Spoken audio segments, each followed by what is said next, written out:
Share screen.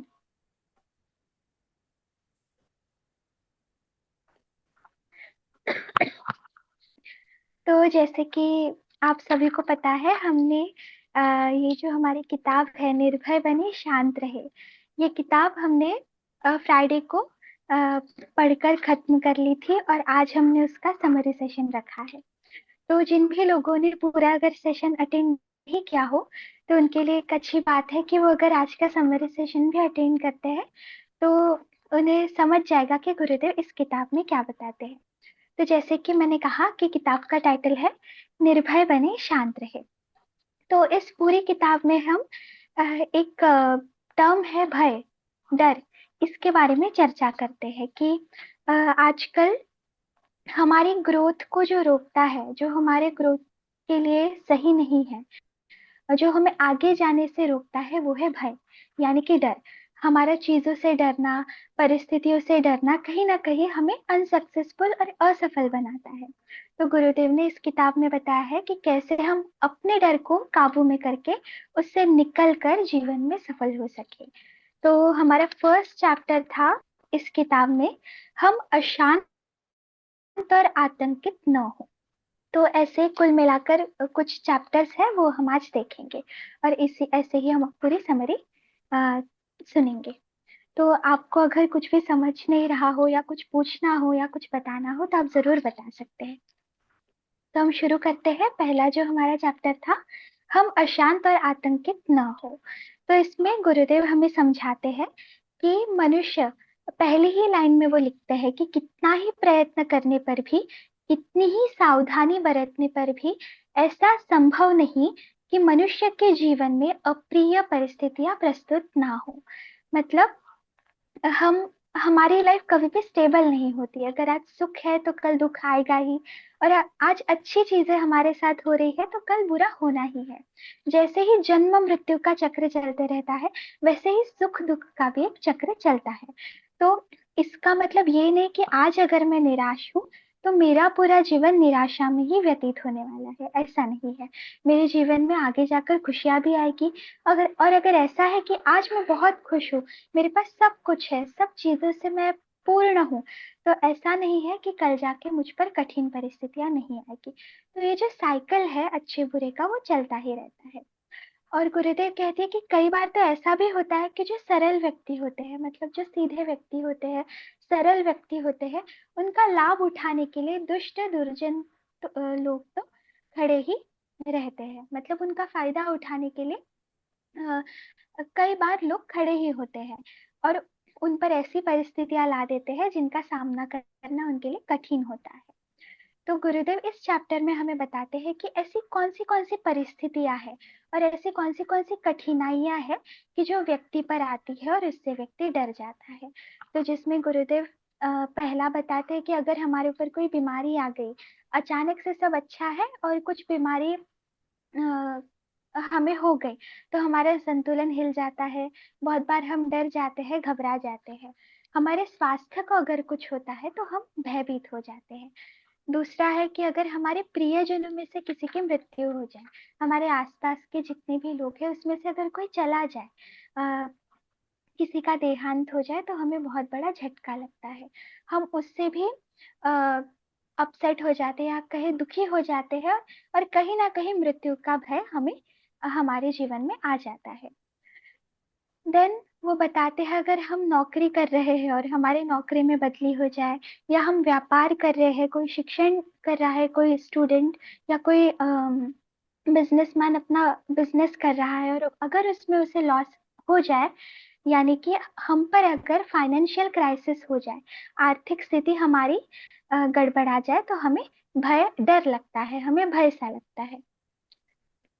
Then गुरुदेव कहते हैं कि ठीक है, अगर आपके लाइफ में सब कुछ है, आप खुश भी है, आपके लाइफ आपके जीवन में धन भी भरपूर है, सुविधाएं भी बहुत अच्छी अच्छी है, और आप बहुत अच्छे वातावरण में रह भी रहे हैं, सारे साधनों के साथ रह रहे हैं, पर फिर फिर एक बात आ जाती है दैवी प्रकोप की।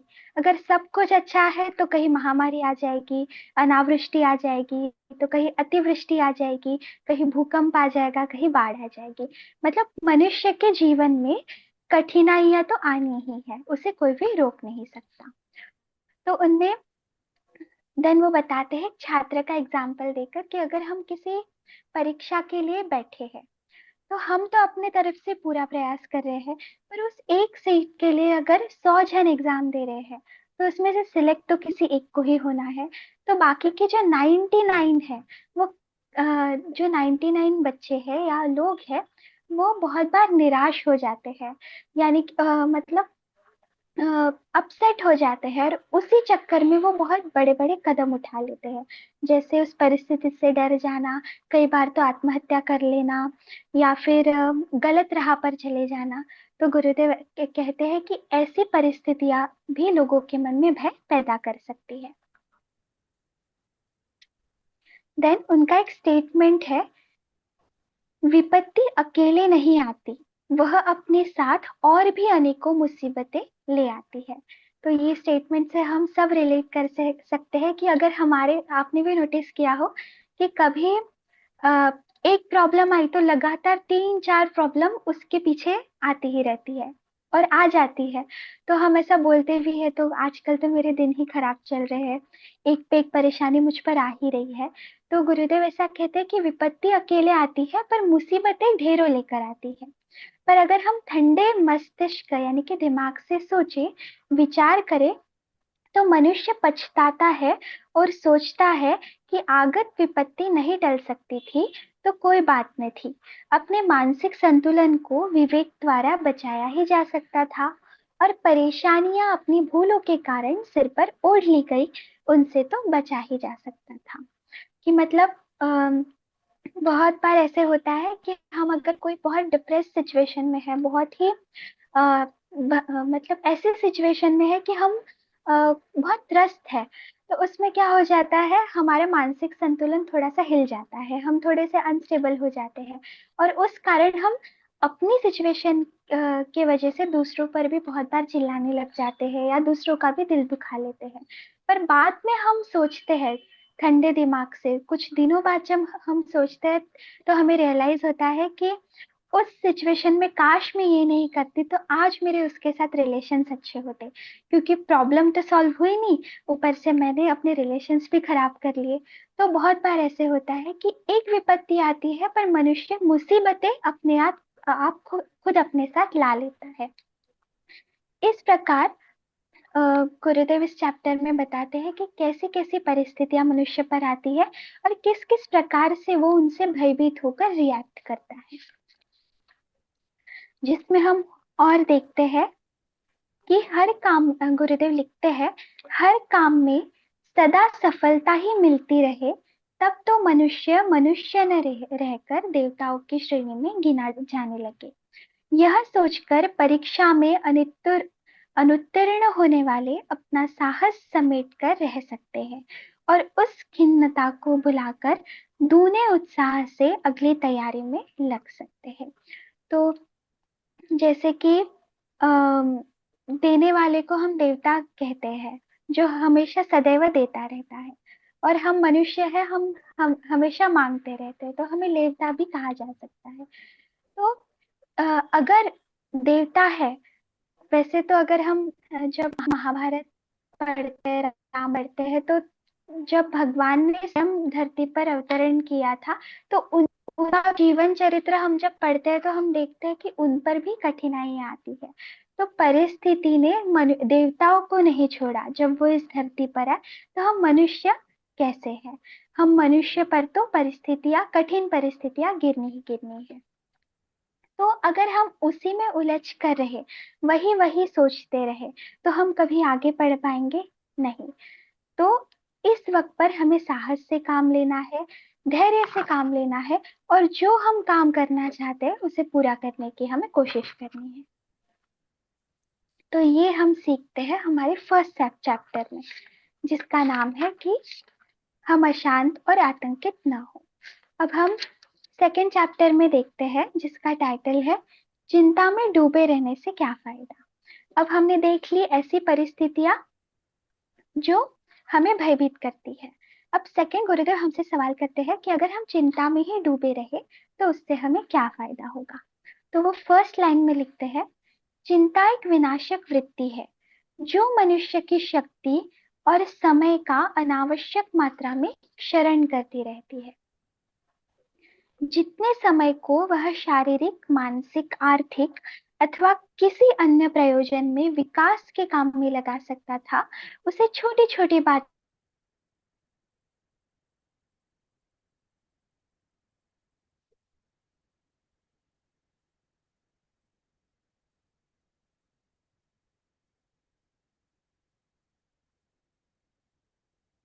और उसी एनर्जी के बलबूते पर हम रोज अपना रोजमर्रा का काम करते हैं। तो जब हमारे ऊपर कोई स्ट्रेसफुल कंडीशन आ जाती है, कोई चिंताजनक स्थिति आ जाती है, तो बहुत बार ऐसे होता है कि हमारा सारा ध्यान वो ले लेती है, तो हमारा बाकी कामों में बिल्कुल ध्यान नहीं लगता। अगर आप नोटिस भी करते होंगे, अगर आप कोई ऐसी सिचुएशन में है जो बहुत नेगेटिव है, या कुछ ऐसे नेगेटिव थॉट्स हमें आ रहे हैं, तो हम एक जगह पे रहना पसंद करते हैं, बैठना पसंद करते हैं, या फिर सैड म्यूजिक सुनना पसंद करते हैं, किसी से बात करना ज्यादा पसंद नहीं करते, या फिर जो काम हमें करना चाहिए वो भी हम करना पसंद नहीं करते। तो कहीं ना कहीं यहाँ क्या हो रहा है, जो हमारी एनर्जी है वो हमारे अच्छे काम में ना लगकर कहाँ इन्वेस्ट हो रही है, चिंताओं में इन्वेस्ट हो रही है, स्ट्रेस में इन्वेस्ट हो रही है, टेंशन में इन्वेस्ट हो रही है। तो गुरुदेव इससे हमें बताते हैं कि इससे आपको सिर्फ शारीरिक ही हानि नहीं है, तो मानसिक हानि है। अब ये भी एक विषाक्त वातावरण बना देती है जो मनुष्य की जीवन शक्ति का चिरकाल तक शोषण करती है।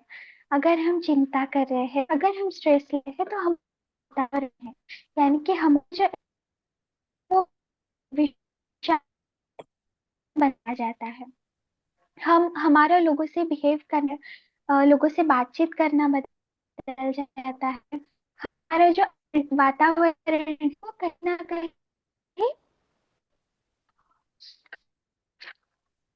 अंदर की जो अ, जो व्यक्ति मर प्रतीक्षा, जाता है, तुझा जो थोडासा ना आवाज चिता अटकत आहे. होती है वो तो बस एक ही बार जलती है। पर जिस प्रतीक्षा, तुझा थोडासा आवाज अटकत आहे. एकदा रिजॉईन करते का मीटिंग?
Hello,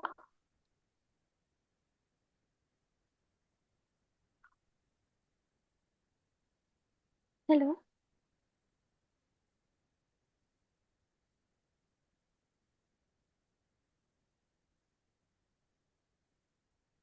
hello. आवाज येत आहे तुझा. तू वाटलंस व्हिडिओ ऑफ करून नुसतं माईक ऑन करून मांड, तुझं नेटवर्क ठीक होऊन जाईल नाही तर. तुझा आवाज येतात, तू कंटिन्यू करू शकते. हाँ, आई एम रियली सॉरी, थोड़ा नेटवर्क इशू था। हम कंटिन्यू करते हैं। तो हम अ, थे एक, हाँ, अम, हम वो श्लोक पर थे जिसमें गुरुदेव हमें बताते हैं कि जो चिता होती है वो तो एक ही बार जलती है, पर जो मनुष्य चिंताओं में हमेशा त्रस्त रहता है, वो व्यक्ति तिल तिल रोज रोज हर एक मिनट घुटता रहता है। तो उन्होंने एक प्रयोग का जिक्र इस किताब में किया है, जिसमें एक जर्मनी के डॉक्टर थे। उन्होंने एक प्रयोग किया जिसमें एक स्वस्थ व्यक्ति उन्होंने चुना, और उस व्यक्ति को उन्होंने अचानक से चिंताजनक खबर सुनाई। तो उसको वो घबरा गया और वो चक्कर आके गिर गया। तो जब उसका ऑब्जर्वेशन किया तो पता चला कि मतलब जब उसे वो खबर सुनाई गई और वो चक्कर आके गिर गया, उस समय में उसकी इतनी एनर्जी बर्बाद हो गई या कहे नष्ट हो गई, जितनी एनर्जी से वो एक सप्ताह तक कार्य कर सकता था। तो इस एग्जाम्पल से हम समझते हैं कि सिर्फ चिंता करने से, स्ट्रेस लेने से हमारी कितनी रोजमर्रा एनर्जी खर्च होती है। सिर्फ एनर्जी ही नहीं, तो इससे मनुष्य के सौंदर्य, शारीरिक बल और ज्ञान का नाश भी होता है। बहुत बार जब भी हम स्ट्रेस में रहते हैं तो हम डल दिखने लग जाते हैं, या हमारे जो शरीर का रूटीन होता है वो बिगड़ने लग जाता है, हमारे प्रॉब्लम्स शरीर से रिलेटेड बढ़ जाती है। तो चिंताओं के जो डिस एडवांटेजेस, या हम कह सकते हैं जो हानियां हैं जो चिंताओं से हमें होती है, वो इस पैराग्राफ में हमें बताई है। देन गुरुदेव हमें एक प्रश्न पूछते हैं कि चिंताएं चिंताएं आखिर आती क्यों है। तो जब इसका उत्तर देते हुए वो बताते हैं कि अगर अधिक गहराई में जाकर देखें तो इनका आधार बड़ा ही टूटा फूटा सड़ा गला सा लगता है। चिंता का अर्थ है किसी समय से समस्या से हार मान लेना और अपने आप को पराजित घोषित कर लेना। मतलब जब हम किसी प्रॉब्लम से जूझ नहीं सकते, लड़ नहीं सकते, और जब हम हार मान लेते हैं तो हमारी चिंताएं बढ़ जाती है। अब चिंता बढ़ने का एक मात्र कारण गुरुदेव कहते हैं कि इसका कोई कारण नहीं है, ये बेसलेस है। मतलब इसका वास्तविकता से इतना कोई लेना देना नहीं है। जितना हम सिचुएशंस को अपनी दृष्टि से बहुत बड़ा चढ़ा कर देखते हैं, उतना हम चिंता और भय ज्यादा करते हैं। अगर उससे उलट हम देखें तो इसका कोई भी बेस नहीं है, मतलब ये बेसलेस है। इसका कारण बहुत ही टूटा फूटा और सड़ा गला है। अगर हम आशावाद और कर्मठता को अपने जीवन में धारण करने से वह आसुरी चिंताएं अपने आप लौट जाती है। अगर हम अपने जीवन को होपफुली देखते हैं, अगर हम अपना दृष्टिकोण बदलते हैं, चीजों को देखने का नजरिया बदलते हैं, तो शायद हम इन चिंताओं से मुक्त हो सकते हैं। ऐसा गुरुदेव हमें बताते हैं। चिंताओं से बचाव का सबसे अच्छा साधन है आध्यात्मिक धारणा। अब यहाँ पे उपाय बताते हुए वो हमें कहते हैं कि अ, जितने भी मनुष्य इस संसार में आए हैं, हम जैसे मनुष्य जो इस धरती पर रह रहे हैं, उन्होंने इस संसार को एक नाटक के स्वरूप देखना चाहिए। यानी कि यहाँ पर एक फिल्म चल रही है और हम सब कैरेक्टर प्ले कर रहे हैं।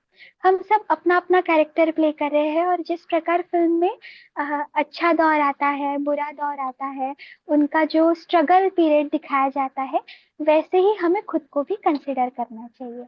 क्योंकि परिवर्तन ही संसार का नियम है। अगर हम change is the only constant, अगर हम चेंज के हिसाब से खुद को परिवर्तन खुद में ना करें, जमाने के हिसाब से खुद को ना ढाले अच्छी चीजों में, तो कहीं ना कहीं हम वहां ही रुक जाते हैं, और कहीं ना कहीं हम ऐसी चीजों में फंस जाते हैं जो आगे जाके अंधविश्वास का रूप लेती है।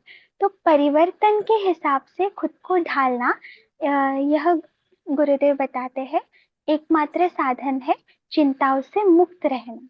अगर हम वही चीजों में लगे रहेंगे, या वही चीजों में हम उलझे रहेंगे, तो हम कभी भी, हमारी ग्रोथ नहीं हो पाएगी।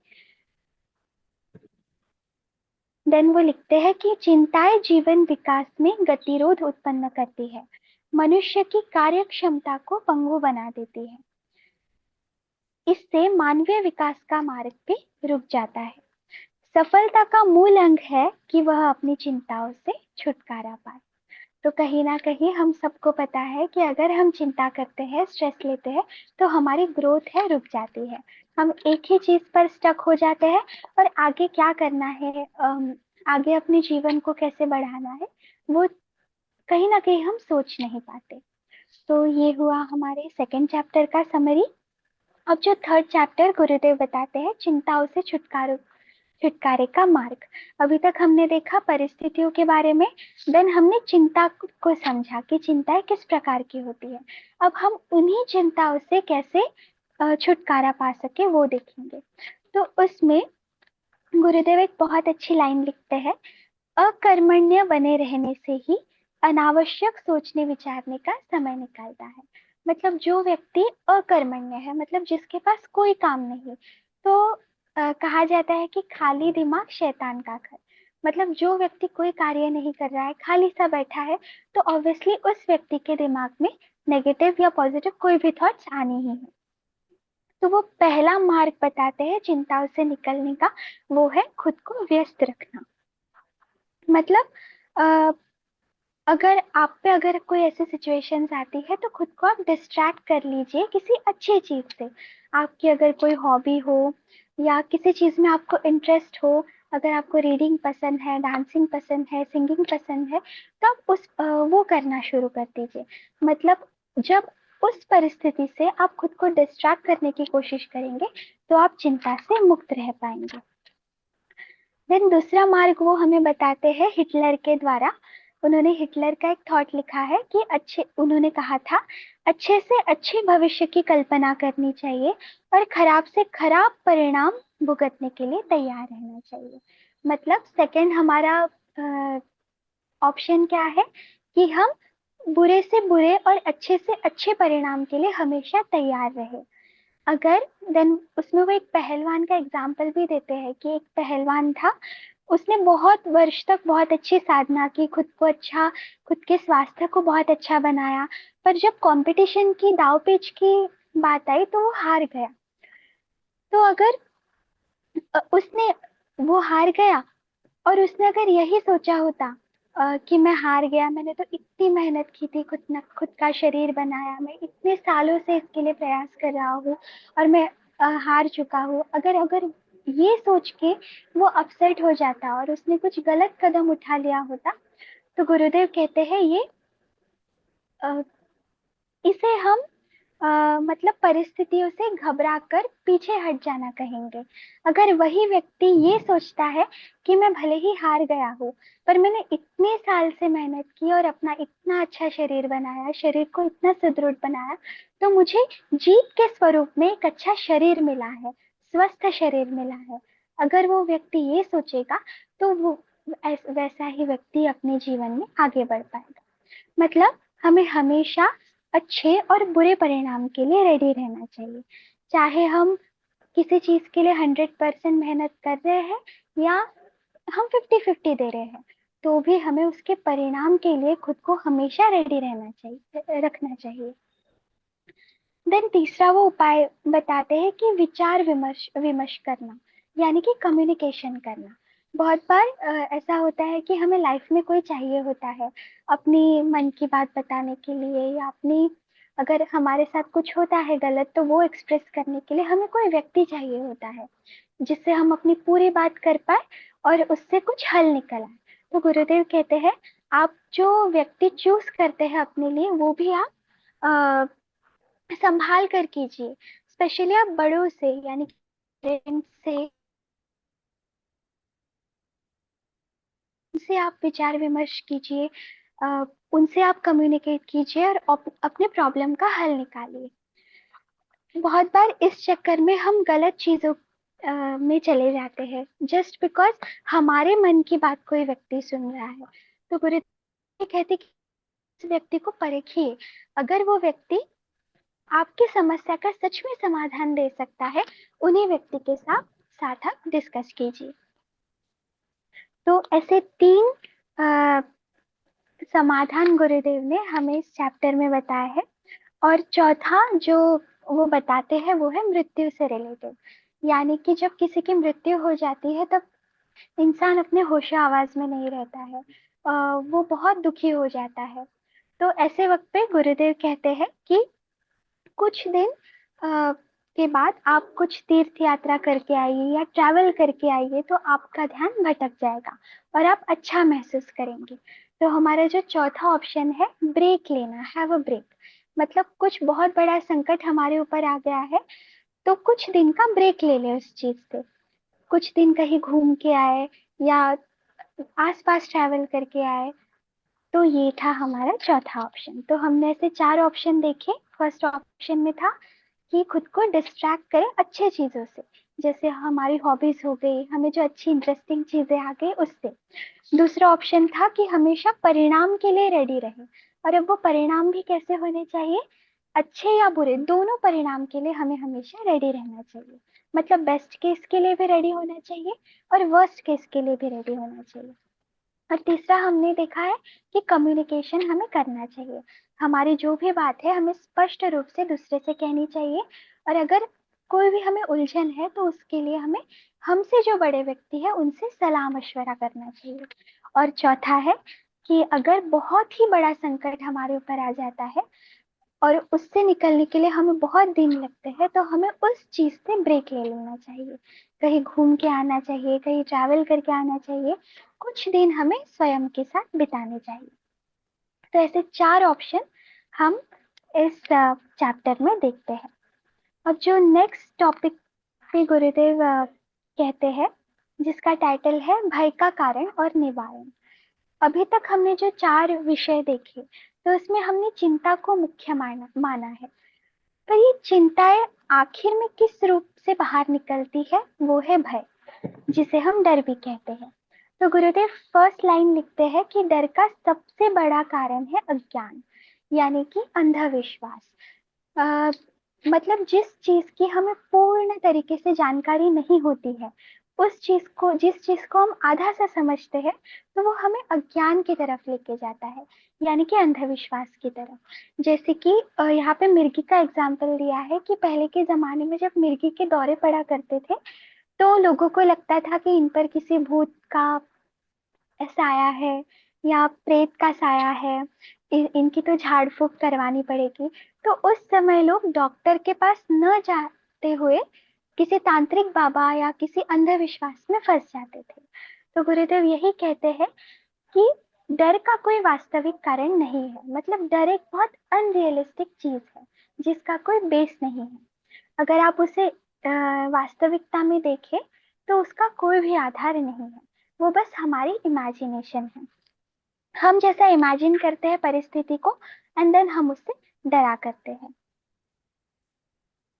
देन वो हमें एग्जाम्पल के तौर पर बताते हैं कि जब हम किसी अजनबी पर्सन से मिलते हैं तो हम उसके हाव भाव से हम कभी कभी उसे जज कर लेते हैं कि ये तो मुझे ऐसी लग रही है या मुझे ये ऐसा लग रहा है, इसमें तो बहुत एटीट्यूड होगा, या ये तो बहुत ही गुस्सैल लग रही है।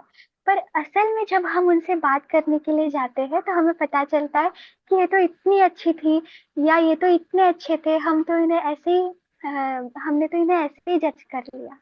तो इससे हमें यही पता चलता है कि हम जिस भी चीज की हाफ नॉलेज रखते हैं तो उससे हमें डर पैदा होना या भय पैदा होना मतलब होना ही है।